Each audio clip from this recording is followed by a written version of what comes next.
기억수 할아버지. 할아버지, 김유신 아세요? 김유신? 알다마다. 김유신은 신이지, 신. 에? 아닌데, 장군인데. 어? 이순신 장군, 을지문덕 장군, 그리고 김유신 장군. 연석이 하나는 알고 둘은 모르는구나. 너 음력 5월 5일이 무슨 날인 줄 알아? 할아버지 생신이에요? 이 연석아, 단오 아니여, 단오. 아, 맞다, 단오. 근데 단오가 왜요? 그 강릉 단오제 주신이었고 대관령에서 강릉 사람들을 지켜주는 산신님이 바로 김유신 장군님이야. 진짜요? 그려. 정말? 그렇다니까. 리얼리? 아이, 그렇다니까. 신기하다. 그 맨날 놀지만 말고 가서 역사 공부 좀 하고 그려. 에이, 누굴 닮아가지고 머리가 저리 아플고. 할아버지 닮았지도. 히.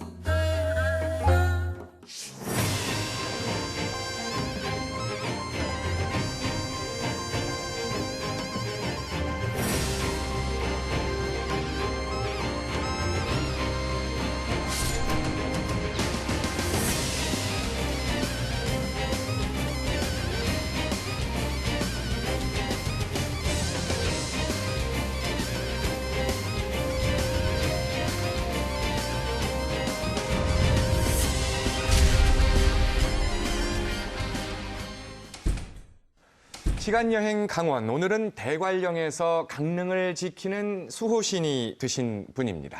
그리고 또 한때 강릉 단오제의 주신으로 모셔졌던 분이기도 합니다. 바로 신라장군 김유신 장군에 관한 얘기입니다. 오늘 얘기 함께 나눠주실 분들 소개해드립니다. 시간여행 강원의 멘토, 서울교육대학교 임기환 교수 나오셨습니다. 우리 지역의 역사 문화 전문가입니다. 강릉문화원 박도식 교수 어서 오십시오.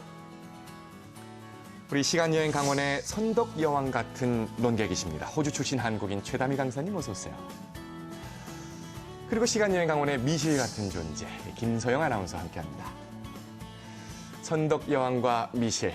우리 MBC 드라마를 기억하시는 분들은 두 분의 갈등이 상당히 심했다는 역사적 사실을 볼 수 있는데 우리 두 분은 그렇지는 않습니다.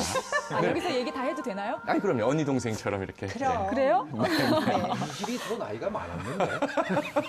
자, 아무튼 네. 우리는 뭐 세월을 초월한. 자, 아무튼 우리 김소영 아나운서가 네. 먼저 오늘의 키워드를 소개해 주시겠습니다. 네, 오늘의 키워드는 바로 수호신입니다.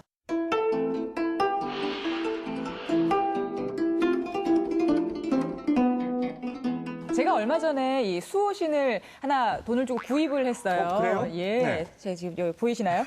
예. 얼마 전에 제가 돈으로 매수한 저의 수호신인데요. 수호신을 돈으로 구입하시는 그럼요. 네. 그게 이제 소원팔찌라고 해서 항상 좀 저를 지켜주는 아하. 네, 그런 느낌이 있거든요. 예, 그래서 예. 저의 수호신을 지금 모시고 있는 존재인데요. 오늘 김유신 장군에 대해서 이야기를 하잖아요. 강릉의 수호신이다라고 하는데 뭐 자세하게 얘기 좀 해주세요, 교수님. 예, 예전에 이제 강릉을 이제 하설나라고 했습니다. 예. 무열왕 때 이제 강릉 지역에 말갈적이 쳐들어오게 됩니다. 예. 그러자 이 김유신 장군은 무열왕의 이제 왕명에 따라서 이 화부산 아래 와서 주둔하게 되고요. 네. 이제 말갈적을 물리쳤다라고 하는데 강릉 사람들은 이 김유신 장군이 살아있을 때 말갈적을 대체했듯이 죽어서는 이제 산신이 되어서 지켜달라고 하는 염원에서 그분을 예. 산신으로 모셨던 것으로 보입니다. 예, 예. 역사 속에서 일반적인 인식으로의 김유신 장군 어떻게 우리가 생각할 수 있을까요? 예, 보통 김유신 장군 하면 떠오르는 네. 그 유명한 로맨스가 있죠. 그 청관녀하고의 네. 사랑. 그 젊은 시절에 그 청관녀의 이제 정이 깊어져서 매일 거기 가서 이제 소일을 하다 보니까 김유신의 어머니가 큰 일을 할 사람이 그러면 되느냐 하고 야단을 치고 그래서 이제 청관녀를 집을 찾아가는 것을 끊었다가 하루는 술이 취한 상태에서 이제 말이 옛날 습관대로 저절로 이제 청관녀 집에 가게 됐죠. 이제 그걸 알고 나서 말목을 쳤다. 네, 맞아요. 자기의 의지를 표현한 거죠. 뭐 말이 무슨 죄가 있겠습니까? 그러게요. 이런 젊은 시절에 이런 결심 결과 김유신 하면 또 떠오르는 게 삼국통일. 그렇죠. 삼국통일을 한 그 주역이죠. 김춘추 즉 태종무열왕하고 김유신이 두 주역인데 예. 태종무열왕은 이제 백제 멸망까지는 이제 보고 이루고 이제 돌아가셨지만 고구려 멸망은 보지 못했죠. 근데 이제 김유신은 이제 고구려 멸망 시키는 고구려를 통합하는 그 전쟁까지 참여를 하고 신라군을 이끌고 했고 나중에 이제 나당 전쟁 때의 마무리는 보지 못하고 돌아가시게 되죠. 어쨌든 삼국 통일하면 떠오르는 인물 김유신 장군이죠. 예. 그 오늘 김유신 얘기를 하고 있는데요. 김유신 얘기에 앞서서 그 김유신의 부모에 관한 어떤 그 러브 스토리도 이미 알고 계신 분들도 계시겠지만 상당히 그 흥미롭습니다. 자, 먼저 김유신 부모님은 어떤 분들인지 그분들의 러브 스토리를 저희 프로그램에서 자랑하고 있는 재연 드라마를 통해서 한번 느껴보시겠습니다.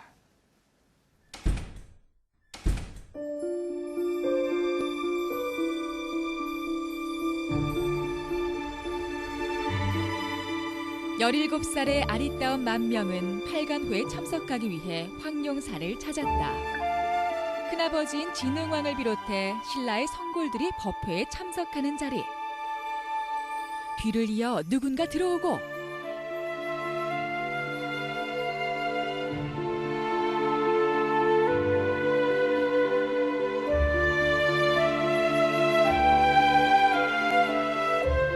그런데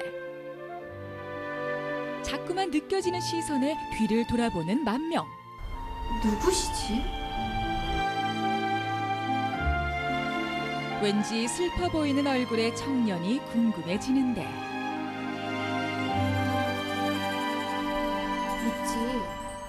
아까 그 황룡사에서 나 쳐다보던 분 기억나? 그 왜 우수에 젖어서 눈가가 촉촉하던 분 몰라? 글쎄요. 아, 아까 그 잘생기신 분이요? 알죠. 각간 김무력의 아들 서연이잖아요. 뭐라고? 그럼 그분이 우리 신라에 병합된 가야의 마지막 왕이 구영왕의 손자란 말이야? 네. 지금은 여기서 진골 신분을 받아서 귀족으로 살고 계시긴 한데 어쨌거나 나라를 잃으신 분이니 그렇게 슬퍼 보이시는 거죠. 아, 그랬구나. 그로부터 한 달 뒤.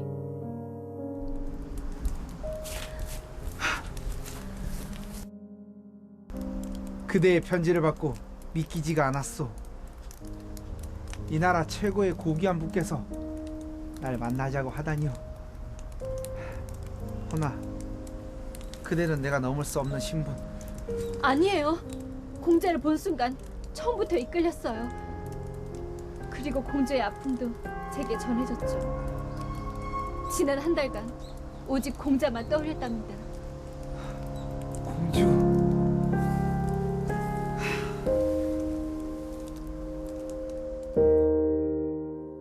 그날 이후 남의 눈을 피해 매일같이 만나는 두 사람.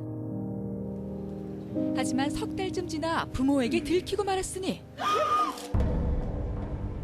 성골의 신분으로 어디 한나 망해버린 불못 따위와 너는 오라비인 백정과 혼인해야 한다. 그리고 앞으로 왕후가 되모 여봐라 당장 망명을 별당에 가두거라. 싫습니다, 아버지. 저는 황후가 되기 싫어요. 아버지, 싫습니다. 저는 황후가 되기 싫습니다. 저는 그분이 아니면 의미가 없습니다. 아버지! 아버지!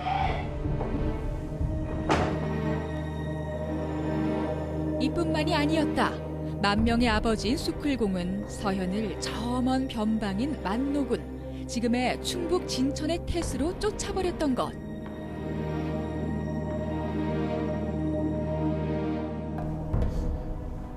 자비로운 석가세존이시여,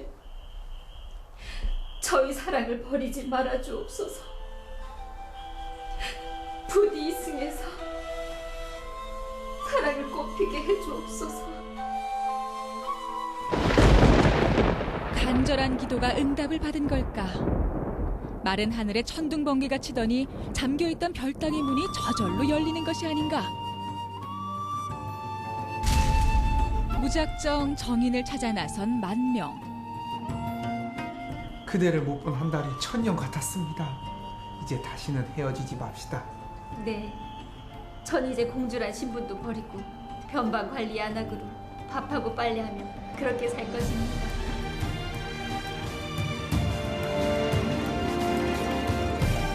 그렇게 운명처럼 다시 만난 서현과 만명.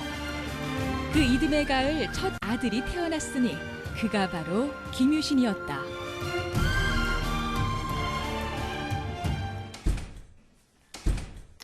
자, 이렇게 지금 드라마를 통해서 우리가 느낀 대로 이 김유신의 부모입니다. 서현과 만명이 이렇게 사랑을 이루고 김유신을 낳게 됩니다. 김유신 장군의 출생에도 사실은 어떤 일화가 또 전해지지 않습니까? 예, 지금 두 부모의 얘기에서도 보면 하늘의 의지가 작동한 것을 우리가 볼 수 있는데요. 워낙 김유신이 이제 그 영웅적인 인물이다 보니까 그 출생을 신비화하는 얘기들이 좀 여러 가지가 있습니다. 아이를 가질 때 태몽을 꾸지 않습니까? 그 아버지 서현이 화성하고 토성이 자기한테 내려오는 그런 꿈을 꿨다. 이 태몽이고요. 최고의 또 그 어머니 만명은 어린아이가 황금 갑옷을 입고 구름을 타고 내려오는 그래서 집안으로 들어오는 꿈을 꿨다. 뭐 두 별이 오고 뭐 황금 갑옷을 입은 아이가 오고 그래가지고 그게 합쳐서 태어난 사람이 바로 김유신인데 그것도 10달 만에 태어나는 게 아니에요. 20개월 만에 태어납니다. 뭔가 하여간 출생이 다르죠. 이런 얘기도 있고요. 아주 재밌는 얘기 중에 하나는 그 추남 얘기가 있습니다. 원래 이제 고구려에 추남이라고 하는 이제 그 점쟁이가 있었는데 고구려 왕이 이제 그 점을 잘 치는지 이제 실험을 한 거죠. 그래서 이제 상자 안에다가 쥐를 놓고 이게 뭐냐 맞췄더니 쥐인데 7마리, 8마리가 있다. 이렇게 얘기를 했는데 한 마리밖에 없었거든요. 그러니까 엉터리다 해가지고 이제 죽이려고 하니까 내가 신라의 장군으로 태어나서 고구려를 멸망시키겠다. 그리고 이제 죽었다는 거예요. 근데 사실 그리고 나서 이렇게 보니까 배 안에 새끼들이 7마리 있어서 8마리가 맞았다. 이런 비슷한 얘기들 일화가 많이 있잖아요.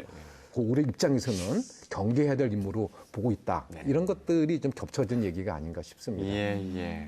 역시 비범하신 분은 이 출생에 대해서도 어마어마한 이야기들이 많이 숨어 있네요.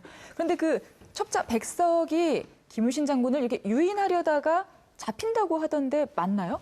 예, 그게 이제 그 김유신 거기 자료에 나오는 얘기입니다. 유신의 나이 18세 되던 해에 검수를 일으켜서 국선이 됩니다. 그 국선에 그 속해 있는 낭도 중에서 백석이라고 하는 사람이 있었는데 김유신이가 고구려 백제를 치려고 밤낮으로 이제 도모한다는 그것을 알고 있었습니다.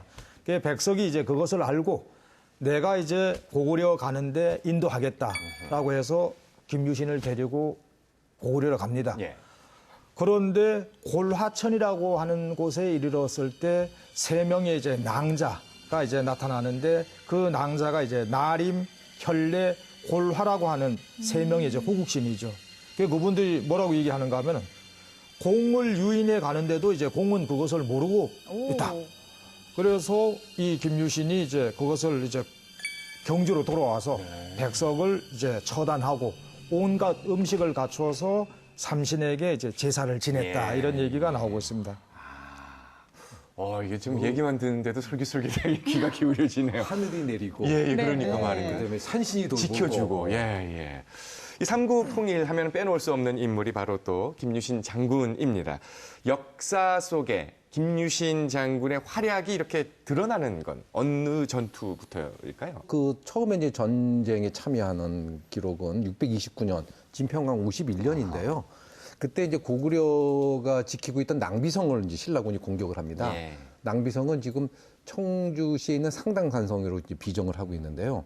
이때 이제 신라군을 이끌고 있는 대장군이 이제 김춘추의 아버지인 용춘, 그다음에 김유신의 아버지인 서현, 이분들이 참여하고 이제 김유신은 부장군으로 이제 참여를 하게 되는데 이 초반 전투에서 신라군이 굉장히 좀 불리해졌어요. 그랬을 때 이제 김유신이 나서서 내가 이제 돌파를 하겠다. 그러면서 뭐라 그러냐면 옷깃을 들면 옷이 흐트러져 버리고 그다음에 별이를 잡으면 그물이 펼쳐진다. 내가 옷깃과 별이가 되겠다. 그러니까 이제 꼬여 있는 이 전황을 이제 풀어버리겠다라는 거죠. 그리고 이제 나가가지고 적진을 왔다 갔다 하면서 결국 고구려 장군의 목을 치고 그래서 이제 승세를 잡아가지고 결국 낭비성을 이제 함락시켰다라는 이야기가 나와 있습니다. 네, 뭐 지금 말씀하신 이게 전부가 아니잖아요. 그 이후에 또 다른 활약들이 많이 있을 텐데 설명 좀 해주세요. 네, 이건 이제 시작이고요. 네. 그 다음부터는 이제 직접 이제 부장이 아니라 군대를 지휘하는 장군으로서의 역할들이 굉장히 많습니다. 특히 이제 선덕여왕 때 선덕여왕의 신임을 받으면서 뭐 그때 상장군이 되고 많은 전투에 참여를 하는데 기억나요. 네. 그래요? 선덕여왕이시지. 그러다 보니 그러다 보니까 뭐 기록들을 보면요, 이건 뭐 신라는 김유신 장군이 혼자서 다 싸우는 것 같다라는 느낌을 줄 정도로 아주 대단한 활약을 하게 됩니다. 그 예를 들면 뭐 여러 가지 일화가 있는데 그 중에 한 예를 들면 김유신 장군이 나가서 이제 승리를 하고 돌아왔어요. 돌아오고 이제 왕한테 복명을 하고 돌아가려고 하는데 그때 다시 이제 첩보가 오는 거예요. 또 백제군이 쳐들어온다. 그러니까 이제 선덕여왕이 다시 공이 나가서 적을 막으시게 하니까 이제 다시 출전을 하는데 뭐 집에 들리지도 않고 출전을 하게 되는데 마침 이제 장군께서 돌아오셨다는 얘기를 듣고 집안 식구들이 이제 집 앞에 나와서 맞이하려고 있는데 그냥 장군이 이제 그대로 지나쳐가는 거죠. 그래가지고 당혹해 하는데 좀 가다가 다시 이제 잠시 행렬을 세우고 집에 가서 미음을 좀 가져와라. 그래서 이제 미음을 따가지고 마시더니 아직 우리 집 물맛은 변함이 없구나, 맛있구나. 그리고 갔다는 얘기죠.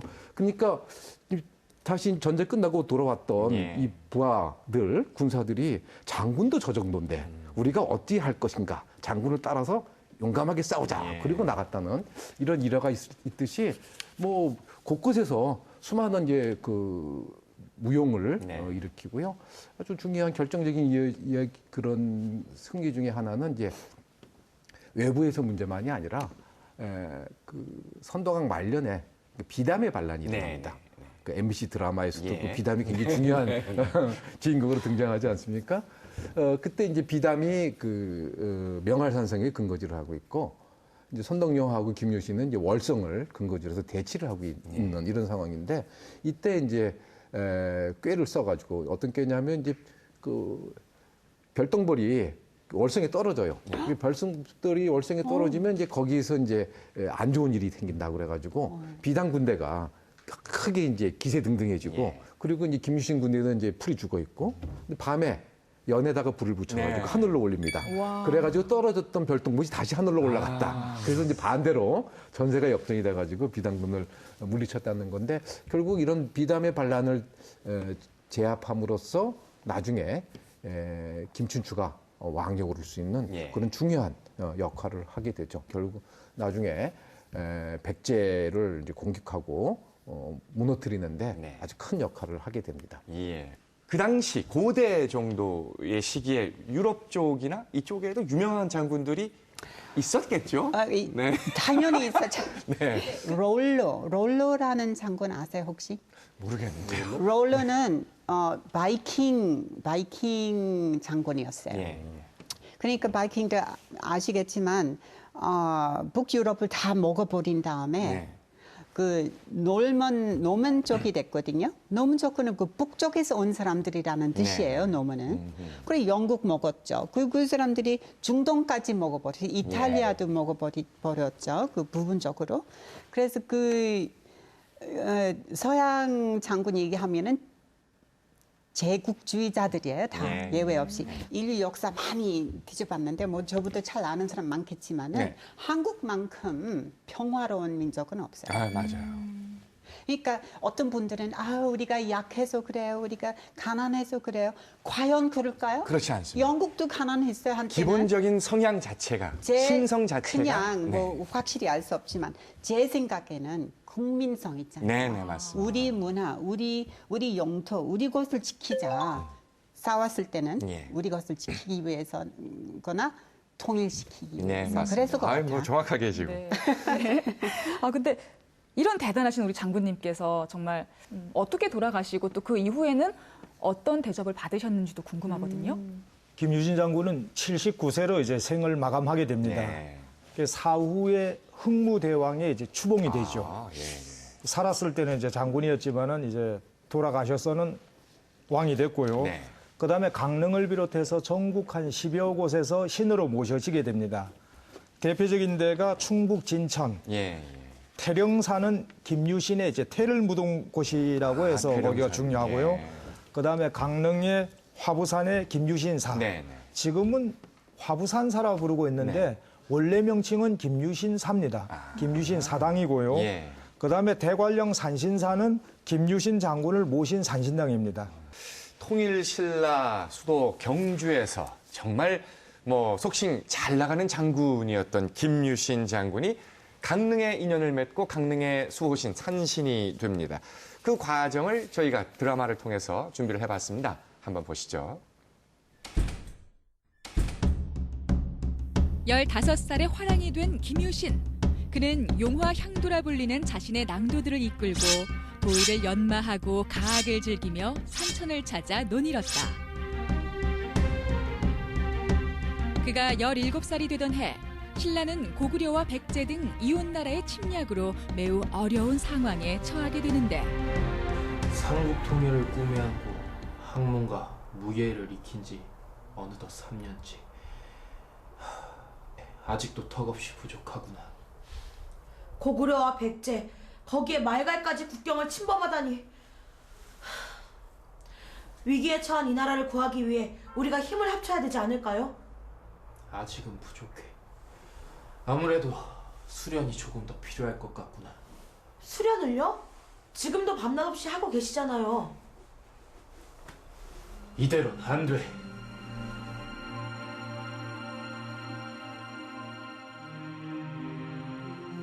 큰 뜻을 품은 채 홀로 대관령 자락의 어느 동굴에 들어가 하늘에 고하는 김유신. 적국이 무도하여 승량이와 범처럼 우리 신라를 어지럽히니 평안한 날이 없습니다. 저는 한낱 미미한 신하이오나 나라를 어지럽히는 적을 평정하고자 하오니 굽어 살피시어 저를 도와주시옵소서.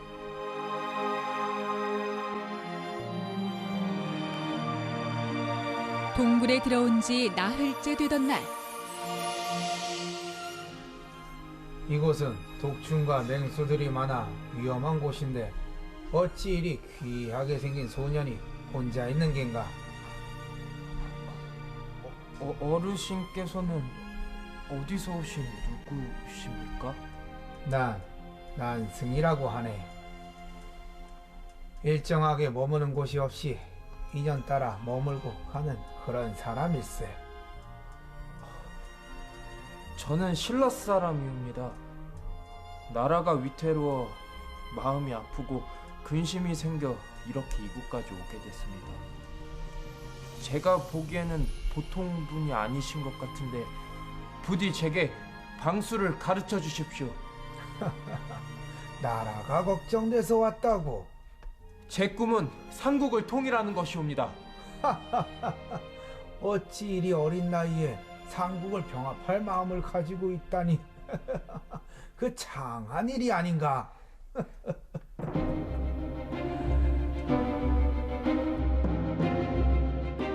김유신을 대견하게 여긴 신선은 그에게 방술의 비법을 전수하기에 이르렀으니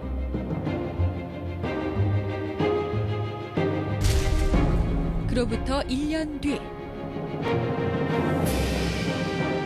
해가 바뀌었지만 여전히 적국의 침범이 거세지자 김유신은 홀로 검을 가지고 깊은 골짜기로 들어가는데 천신께서는 빛을 들여 보검에 신령을 내려주소서. 그렇게 빌고 또 빌기를 3일 밤낮. 마침내 허성과 각성 두 별의 끝이 빛을 내며 내려오더니 칼이 흔들리기 시작했다. 보검이 드디어 신령한 기운을 받은 것. 17살에 무예를 수련하기 위해 석굴에 들어가 방술의 비법을 전수받고 18살이 되자 보검의 허성과 각성의 신령을 받았다고 전해지는 김유신. 그는 이처럼 신라를 침입하는 고구려와 백제를 평정할 준비를 일찌감치 마쳤던 위대한 인물이었다.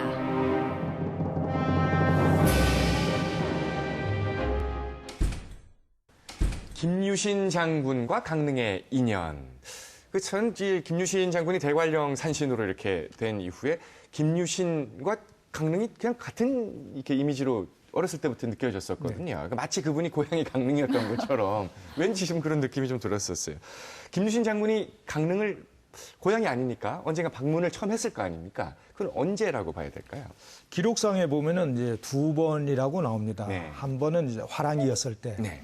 화랑은 이제 신라에서 15세서부터 18세 청소년 그 단체로 되어 있습니다. 그래서 통상 이제 3년 동안 수련을 하는데 수련 방법을 보면은 도의로서 서로 연마하고 네. 노래와 음악으로 서로 즐기며 산천을 찾아 논일고 즐김에 멀더라도 이르지 않는 곳이 없었다라고 이제 볼 수 있는데 그 화랑의 중요한 이제 순례 코스가 한송정과 경포대였는데 네. 김유신 장군이 그 당시에 화랑이었을 때 순례하는 과정에서 강릉에 온 것으로 보입니다. 화랑이 이렇게 낭도들을 거느리고서 동해안 곳곳을 유람하던 기록들은 좀 남아 있잖아요. 참 이렇게 왜 유람을 다녔는지 얼핏 설명을 해주셨지만 구체적으로 거기 와서 뭐 했을까요? 아무래도 이제 화랑은 이제 뭐 문물을 뭐 다 겸하는 부분들도 있죠. 예, 겸하는 부분이 있고 또 이제 후대 기록입니다만 이제 유불선을 다 통해서 다 학습하고 배우고 몸에 익히는 이런 역할들을 하는데 특히 이제 선교 같은 경우는 우리 이제 전통적으로 흘러내려오는 이제 사상 체계라고 할 수 있는데 아무래도 이런 것들은 자연과 좀 더 가까이, 더 깊이 연결되어 있는 이런 생각들이라고 생각이 됩니다.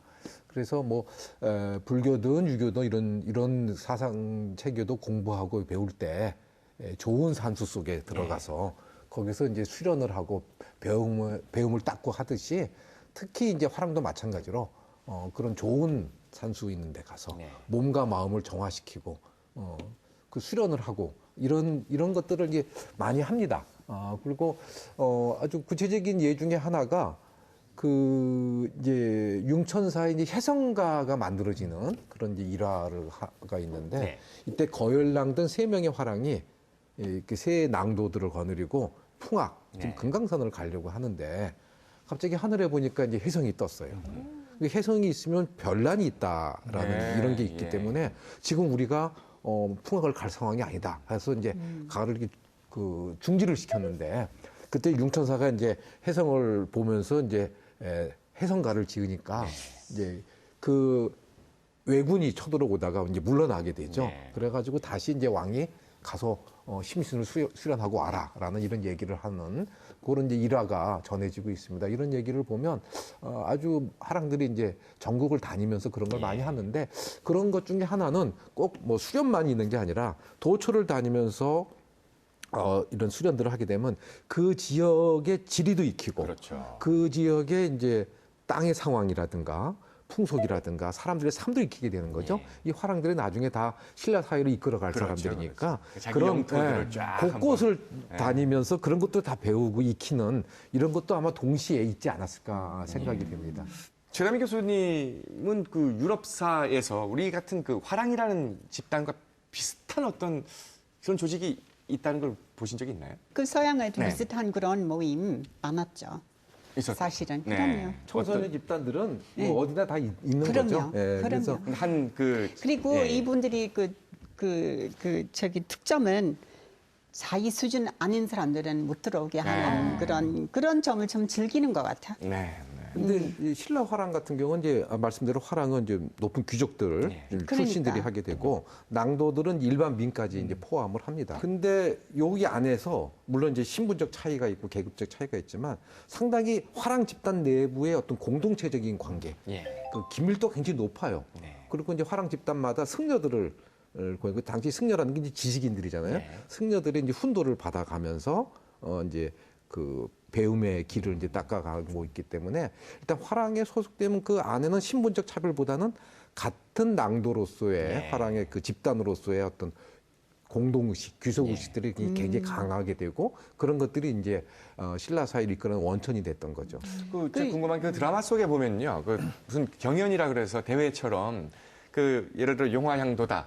그리고 무슨 향도 있으면 대표들이 나와서 이렇게 목검으로 칼싸움하면서 막 이기려고 하잖아요. 이제 그런 게 드라마 속 기억이 나는데 이제 그런 것이 오히려 어떤 파벌 뭐 이런 쪽으로 작용하는 글쎄요. 지금 화랑들끼리 뭐 그런 경연이 있었던 거는 잘 확인이 되지는 않고요. 드라마에 픽션이었나 보다. 네. 뭐 하여튼 여러 그룹의 화랑들이 같이 존재하고 있었고 네. 그중에 또 그게 뭐 일종의 경쟁 관계 경쟁, 같은 것들은 있습니다. 그래서 어느 화랑이 더 좋다, 네. 뭐 더 거기에 참여하고, 그러니까 낭도 같은 경우는 자기가 이제 참여하는 과정들이거든요. 예. 드라마에서 본 것처럼 왜 뭐 무예를 배우고 뭐 보검의 신령을 받고 이런 것들도 다 강릉에 와서 이루어진 거예요? 어떻게 봐요? 다른 곳에서도 이제 그런 일이 이루어졌는데 네. 허균의 성소부구에 보면은 공이 젊었을 때 명주에서 공부하였는데 산신이 검술을 가르쳐 주었고 명주 남쪽 선지사에서 칼을 주조하였다. 그렇게 네. 기록이 되어 있습니다. 네. 그래서 이게 강릉이라고 우리는 이제 여기고 싶은 거고. 여러 곳이 있는데 그 중에 강릉이 들어가죠. 예. 뭐 명확하게 100% 어디다라고는 아직 말을 할 수 없는 거고요. 예. 김유신 장군의 모습도 여러분 궁금하시겠습니다만 지금 현재 김유신 장군을 모시고 있는 김유신 그 산신의 모습, 산신으로서의 김유신의 모습도 궁금하실 줄 압니다. 저희 프로그램 제작진이 김유신 산신을 모셔놓은 곳을 직접 다녀왔거든요. 화면을 통해서 함께 보시겠습니다. 대관령 정상 인근의 어느 산기슭. 김유신 장군을 산신으로 모신 산신당이 자리하고 있습니다. 강릉 단오제에서 모시는 세 신 중 한 분, 대관령 산신 김유신 장군의 영정을 볼 수 있죠. 대관령 산신이 바로 김유신 장군이신데요. 네, 그렇죠. 예전에는 단오제 주신이었다면서요. 네, 그렇습니다. 강릉 단오제의 주신이 김유신 장군으로 모셔졌다라고 하는 그 구전이 전해지고 있습니다.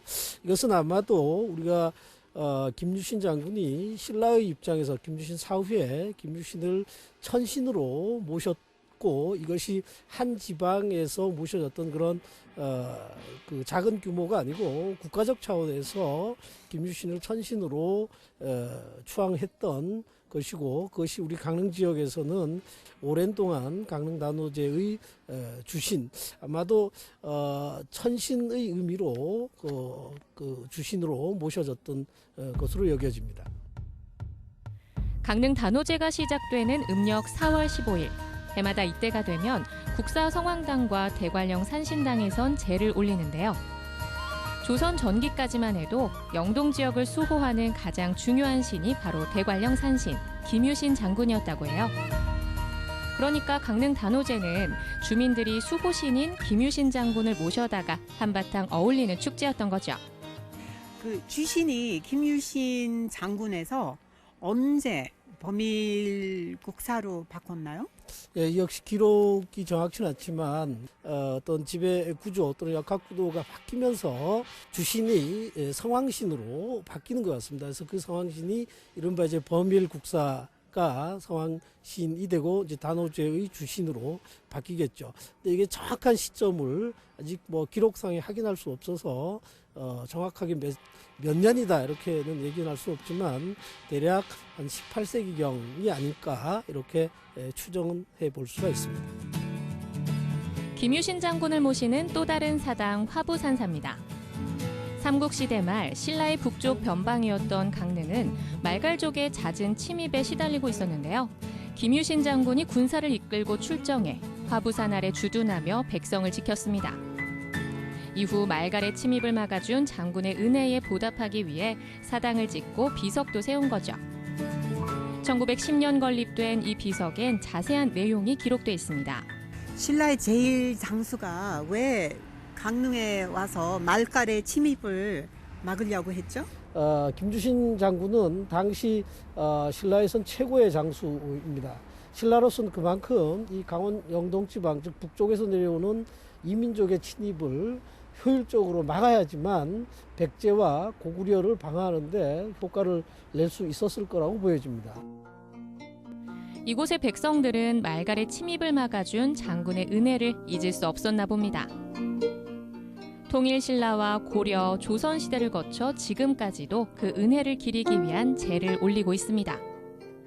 5월 음력 다는 날은 우리 후손들이 제사를 모시고 음력 10월 22일 날은 우리 강릉 한교에 주관해서 10월 22일 날 제사를 지냅니다. 강릉은 신라의 명장 김유신 장군이 지역의 수호신, 산신이 된 곳입니다. 그래서일까요? 강릉엔 아직도 이렇게 그분의 흔적이 곳곳에 남아있네요.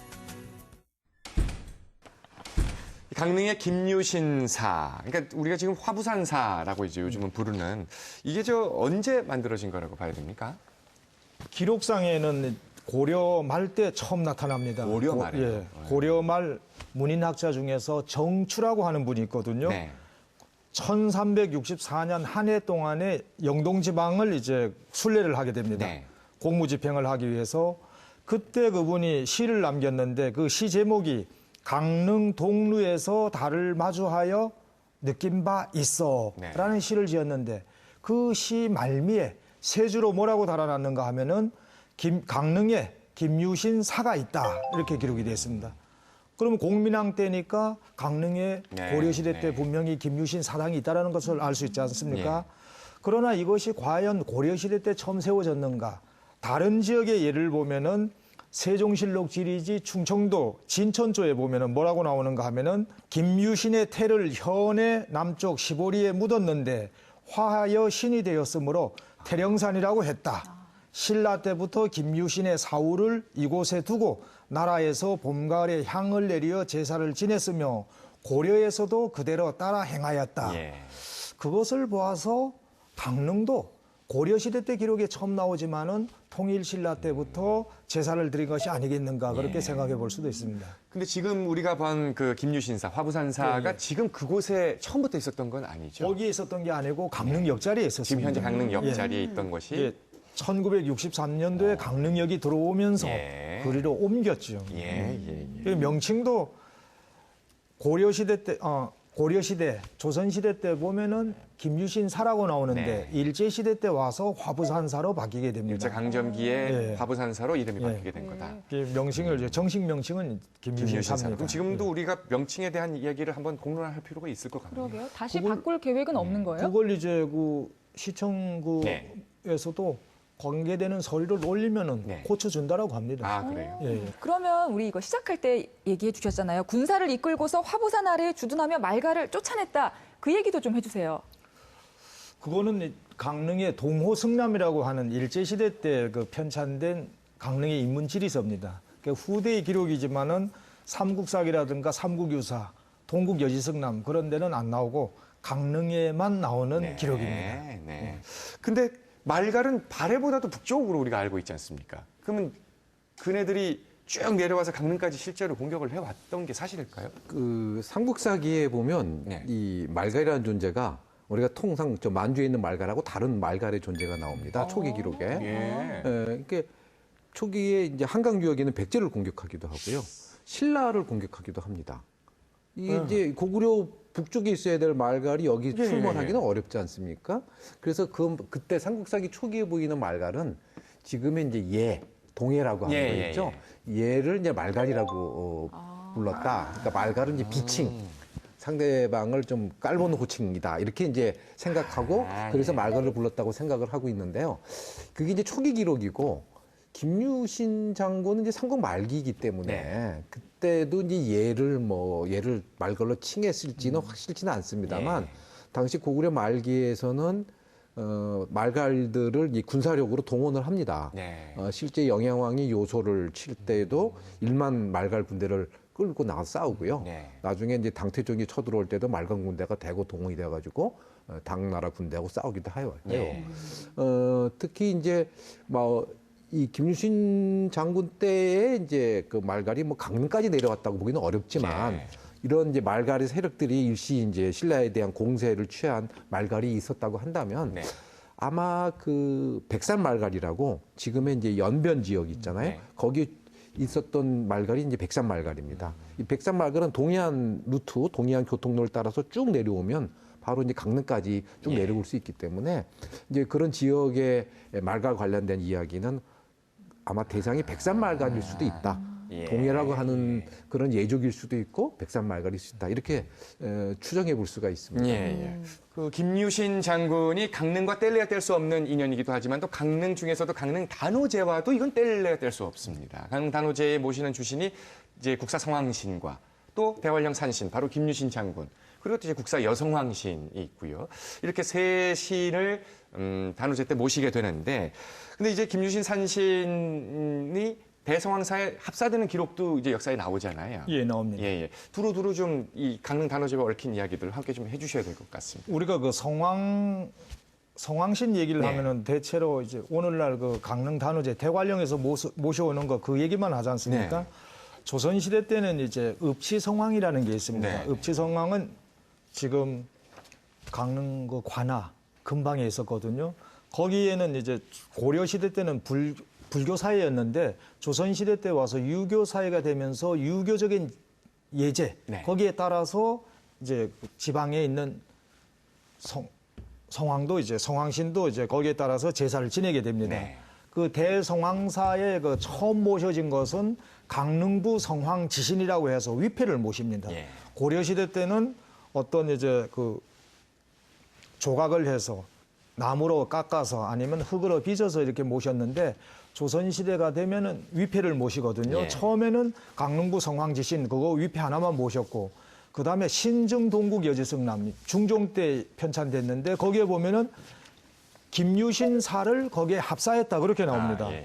그러고 광해군 연간 때 편찬된 이명지 전지라고 하는 책에 보면은 누가 나오는 11신이 모셔져 있습니다. 저거 다 외지는 못하는데 보고 얘기하겠습니다.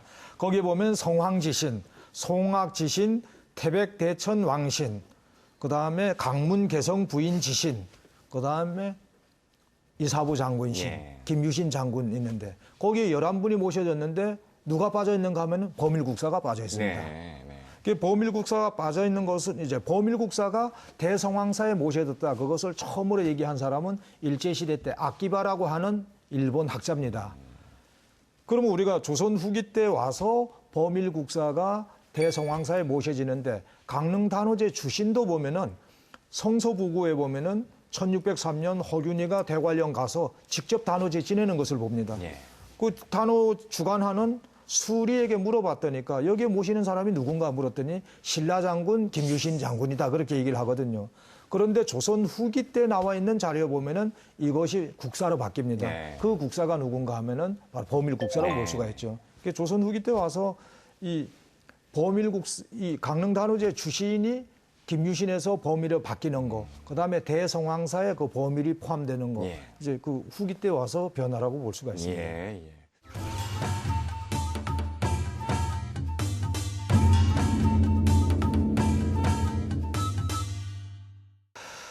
자, 오늘 김유신 얘기를 함께 해봤습니다. 이 시간여행 강원의 마지막 코너는 역사 가정, 역사 스토리 이프입니다.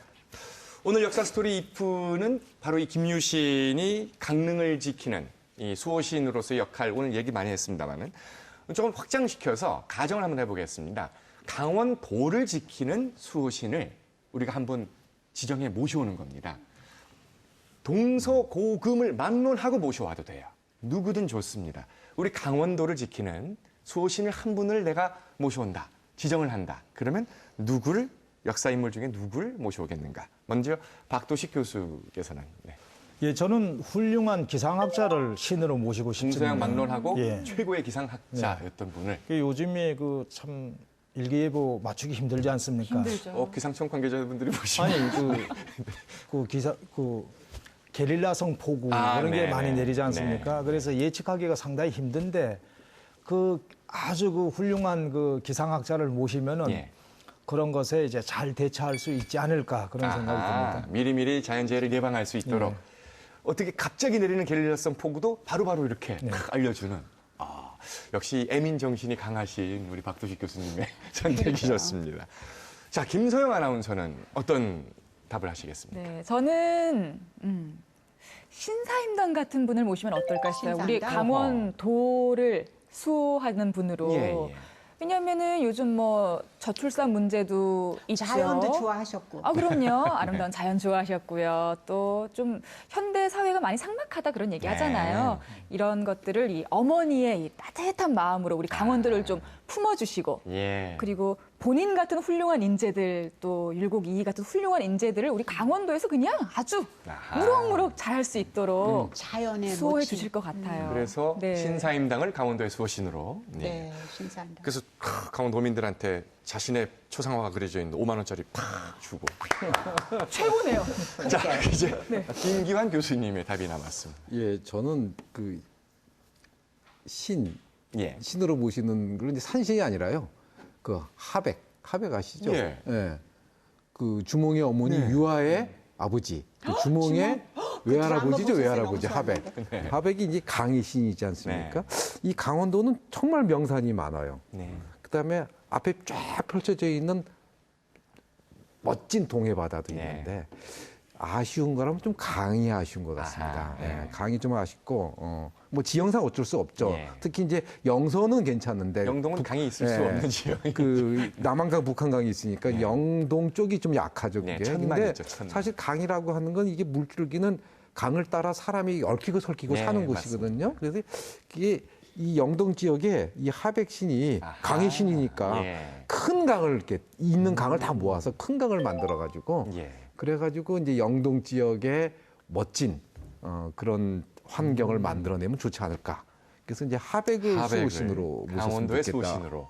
아하, 다 의미 있는 얘기들 해주셨습니다. 시간여행 강원 오늘은 김유신에 관한 얘기를 해봤습니다. 우리가 늘 잘 알던 인물 그리고 또 대한민국 국민이라면 누구나 모르는 사람이 없을 역사 인물 중에 한 분이 바로 김유신 장군인데요. 이 김유신 장군이 우리 강원도와 특히 강릉과는 역사적으로 뗄래야 뗄 수 없는 인연이라는 것을 오늘 새삼 한번 인식하는 시간이었기를 바랍니다. 오늘 시간여행 강원 여기서 마칩니다. 고맙습니다.